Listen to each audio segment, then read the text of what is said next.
പൂർത്തീകരണത്തിനും ഉണ്ടാകണമെന്നാണ് ആദ്യമായി എനിക്ക് അഭ്യർത്ഥിക്കാനുള്ളത്. എന്തും നമുക്ക് കൊടുക്കാം.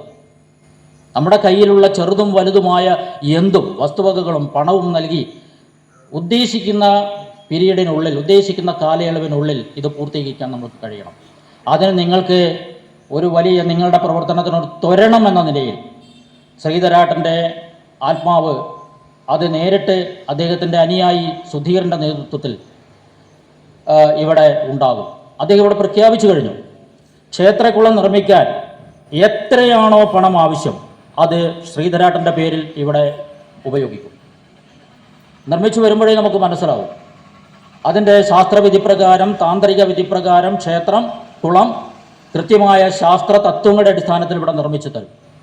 മാത്രവുമല്ല, അദ്ദേഹം പ്രഖ്യാപിച്ചിട്ടുള്ളൊരു കാര്യം, ഇത് ഈ കണ്ണാടിപ്പറമ്പിൻ്റെയും ചേലേരിയിലെയും കൊളച്ചേരിയിലെയും പ്രദേശത്തിലെ മാത്രം ജനങ്ങൾക്ക് വന്ന് കാണുവാനും സന്ദർശിക്കുവാനും ഭക്തിപൂർവ്വം ക്ഷേത്രത്തിൽ തൊഴുത് അവരവരുടെ ആഗ്രഹ നിവൃത്തീകരണം നടത്തുവാനും വേണ്ടി മാത്രമുള്ള ഒരു കേന്ദ്രം.